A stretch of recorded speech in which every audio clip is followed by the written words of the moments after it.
Assalamualaikum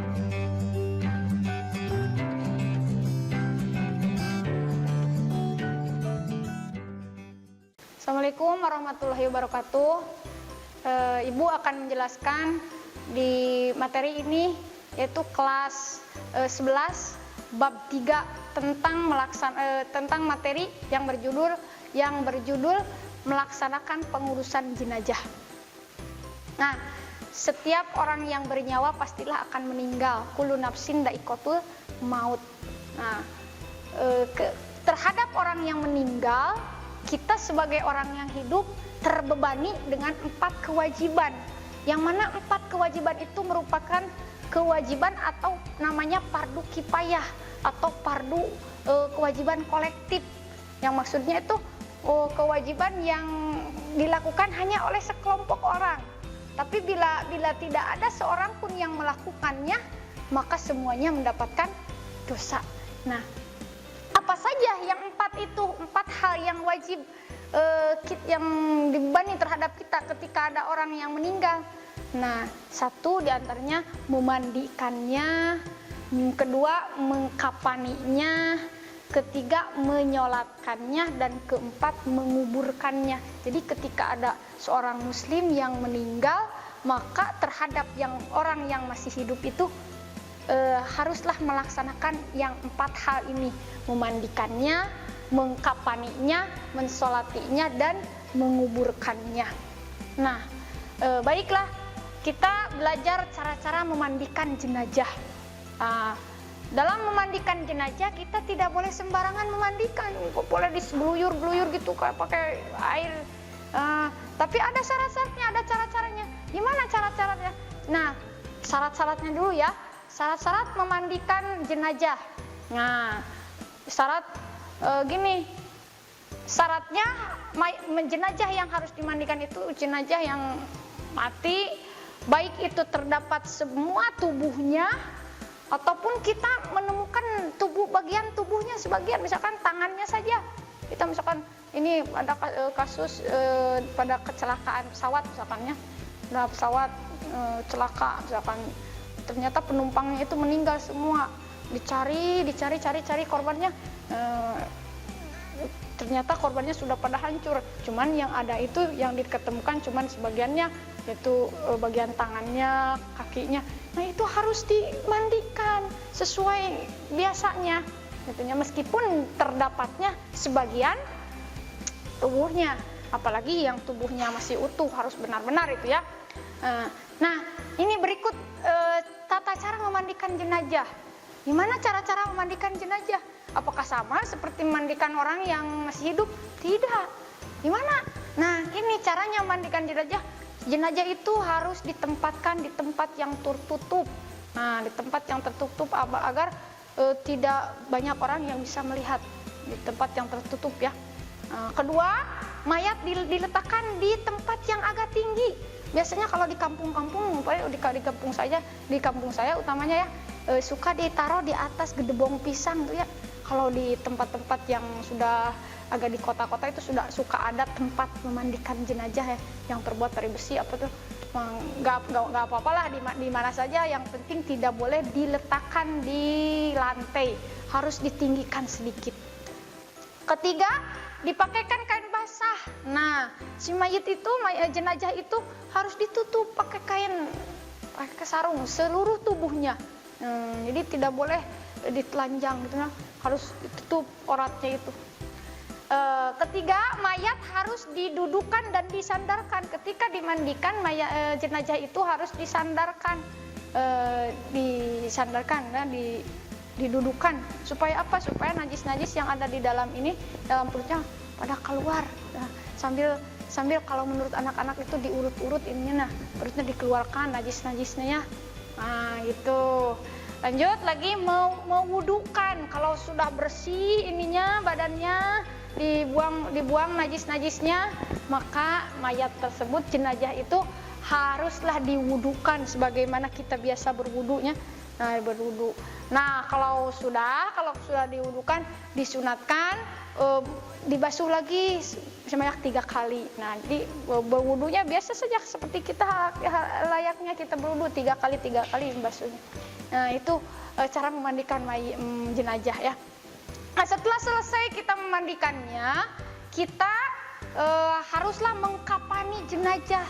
Nah, gimana? Ada cara-caranya, beda lagi cara-caranya. Nggak sembarangan dibungkus, dikafani. Gimana? Ada perbedaan antara mengkafani jenazah laki-laki dan mengkafani jenazah perempuan. Kalau mengkafani jenazah laki-laki cukup saja kain kafannya cuma 3 helai.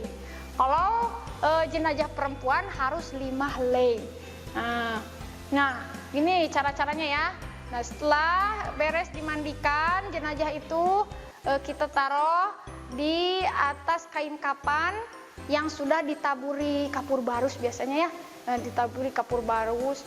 Nah, kemudian tangannya si jenazah itu kita lipatkan di atas perutnya. Nah, di dada atau di perut, di dada ya biasanya di sini. Nah, makanya kita kalau sembahyang kebanyakan kita gini, sikap kita kalau lagi sembahyang itu mengingatkan supaya kita nanti akhir hidup kita juga begini. Nah, setelah beres di kain kafani, dibungkus, kalau istilah orang Sunda mah dibungkus ya, disolati, dinyalatkan. Nah, disalatkan, baik ya, kalau menyalatkannya di mana? Bisa di rumah ataupun bisa di masjid. Kalau memungkinkan rumahnya luas, bisa di rumah juga nggak apa-apa. Kalau misalkan rumahnya sempit, tidak memungkinkan untuk menampung orang banyak, bawa saja ke masjid. Biasanya kita dibawa ke masjid ya kalau orang meninggal itu. Nah, gimana? Apakah cara mensolatkan mayit sama seperti sholat-sholat biasa? Nah, beda. Cara mensolatkan mayit itu nggak ada ruku, nggak ada sujudnya. Cuman mensolatkan mayit itu cuman 4 kali takbir. Kalau misalnya belum pernah ya, 4 kali takbir kalau nggak salah ya, 4 kali takbir yang mulainya niat dulu. Gimana ucapan niat mensolati mayit ini? Kalau jenazahnya laki-laki ini usolli ala hadal mayiti. Kalau jenazahnya perempuan usolli ala hadihil mayatati. Nah, itu ya, itu ucapan niat mensolatkan jenazah. Nah, jenazah gimana posisi jenazahnya? Jenazahnya disimpan di depan. Kita yang mensolatkan berada di belakang ya, dipimpin oleh salah satu imam. Dan baiknya itu mensolatkan mayit itu baiknya dilakukan berjamaah. Kalau nggak salah minimal harusnya itu lebih baik tidak boleh kurang dari 40 orang yang menyolatkan mayit itu. Karena apa? Karena kalau 40 orang katanya satu di antara yang 40 orang itu insya Allah doanya akan terkabul katanya gitu kan, kata para ulama gitu. Terus niat ya, tadi sudah dibacakan niatnya. Setelah niat takbiratul ihram. Nah, takbiratul ihram Allahu Akbar. Nah, setelah takbiratul ihram yang pertama itu baca Fatihah biasa. Baca Fatihah sampai tuntas. Nah, angkat lagi tangan sampai baca takbir yang kedua. Allahu Akbar. Nah, setelah takbir yang kedua membaca sholawat terhadap Nabi. Nah, Allahumma sholli ala Sayyidina Muhammad. Baiknya itu membaca sholawat Ibrahimiyah. Gimana sholawat Ibrahimiyah itu? Allahumma sholli ala Sayyidina Muhammad wa ala ali Sayyidina Muhammad kama shollaita ala Sayyidina Ibrahim wa ala ali Sayyidina Ibrahim wa barik ala Sayyidina Muhammad wa ala ali Sayyidina Muhammad kama barakta ala Sayyidina Ibrahim wa ala ali Sayyidina Ibrahim. Nah, sampai situ. Gimana kalau Allahumma sholli ala Sayyidina Muhammad bisa nggak apa-apa. Dan kalau lebih utamanya itu pakai bacaan sholawat Ibrahimiyah. Nah, setelah membaca sholawat kita takbir yang ketiga. Nah, Allahu Akbar. Nah, takbir yang ketiga, setelah takbir yang ketiga kita mendoakan terhadap mayit. Gimana mendoakannya? Itu Allahumma gfirlahu warhamhu wa'afihi wa'fu anhu. Itu kalau mayit laki-laki, kalau jenazahnya laki-laki. Cuma kalau jenazahnya perempuan, jenazahnya perempuan ini Allahumma gfirlaha warhamha wa'afihi wa'fu anha. Itu bedanya itu dari domirnya ya. Kalau laki-laki hu, kalau perempuan ha ya. Nah, setelah mendoakan terhadap mayit, kita angkat lagi takbir yang keempat, takbir yang terakhir, Allahu Akbar. Setelah takbir yang terakhir baru kita membaca salam, ke situ, ke kiri dulu. Nah, ke kanan ya, ke kanan dulu, ke kanan membaca salam. Nah, sama gak ada sujud, gak ada ruku ya kalau sholat jenazah itu. Nah, kalau sudah beres mensolatkan jenazah, dah kita menginjak pada kewajiban yang keempat, yaitu menguburkannya. Bahkan menguburkan jenazah itu haruslah disegerakan ya, jangan ditele-tele, jangan dinanti-nanti, kecuali kalau ada halangan. Kalau misalkan ada yang ditunggu, boleh di cancel dulu. Kalau nggak ada yang ditunggu mah harus disegerakan itu mengubur jenazah gitu. Nah, misalkan jenazah itu liang kuburnya sudah siap, penggali kubur sudah memberi kabar bahwa galian kuburnya sudah selesai, kita segerakan saja di kubur mayit itu ya. Gimana cara-cara menguburkan jenazah?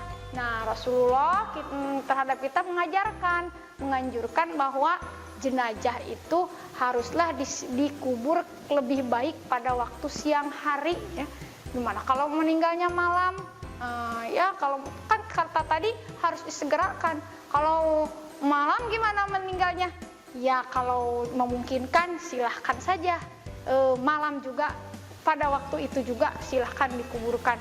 Kalau tidak memungkinkan, misalkan kuburannya jauh di mana, boleh ditarik, ditunggu sampai siang. Nah, terus cara menguburkan jenazah yang selanjutnya adalah anjurkanlah kuburan itu luas, jangan sempit ya. Misalnya kalau dalam kitab Safinah itu dijelaskan ya, kalau nggak salah tingginya itu setinggi kita kan, dan segini kira-kira 2 meter lah itunya dalamnya, terus luasnya kira-kira 1 meter, dan di dalamnya itu harus pakai kalau lahat ya, liang lahat, kalau kata Sunda mah rongan gitu ya. Kalau menurut bahasa Indonesia itu ada yang itu liang lahatnya. Terus mayat itu ketika dikuburkan harus benar-benar sampai ke tanah, jangan terhalangi. Makanya kalau dikuburkan mayat itu pas mukanya harus dibuka ininya, kain kafannya itu pas wajahnya itu harus dibuka ininya, dan pipinya itu harus diletakkan mengenai tanah, jangan terhalang apapun, harus pas mengenai tanah ininya juga. Nah, ini harus, kalau itu mencium tanah gitu ya. Kenapa harus langsung kena tanah? Karena kita kan minha khalaqnakum wa fiha nu'idukum wa minha nukhrijukum. Kita kan diciptakan dari tanah. Kita berhidup di atas tanah. Kembali pun kita harus ke tanah gitu ya. Nah, dalam mengubur jenazah, mengubur mayat gitu ya, ada doanya. Ada doa khusus yang diwariskan oleh Nabi Muhammad. Doanya gini, Bismillahi wa ala millati Rasulillahi sallallahu alaihi wasallam. Itu ya, ketika katanya ketika mau membalikan jenazah itu dibalikan, dihadapkan ke ke kiblat gitu, sambil membaca Bismillahi wa ala millati Rasulillah gitu. Itu. Nah, setelah selesai dikuburkan, selesai ditimbun sama tanah. Nah, sebelum meninggalkan area penguburan itu, baiknya salah satu keluarga ataupun yang mewakilinya haruslah memberitahukan kalau ini jenazah ini memiliki hutang, harus bisa si keluarganya ini harus mampu menanggung jawab gitu ya, harus bisa menjadi jaminan. Bahkan kata sebagian ulama, baiknya itu sebelum disolatkan, utang piutang jenazah itu haruslah dibereskan. Jadi kalau misalkan seorang jenazah ini mempunyai utang piutang, mempunyai sangkutan hutang, sebelum dia dibereskan persangkutannya, jangan dulu disolatkan katanya. Tapi kebanyakan kan di kita itu kalau sudah beres dikubur, baru keluarganya itu dia berbicara, ya apa itu, kalau ada yang punya utang bisa gitu kan, kalau bisa saya jadi jaminannya, jangan menagih ke sini lagi tapi lagi memintanya ke keluarganya, kan gitu biasanya ya. Nah, mungkin itu yang bisa disampaikan oleh saya, mudah-mudahan ada manfaatnya dan mudah-mudahan sekalian semua bisa mencernanya dan memahaminya. Akhirul kalam, assalamualaikum warahmatullahi wabarakatuh.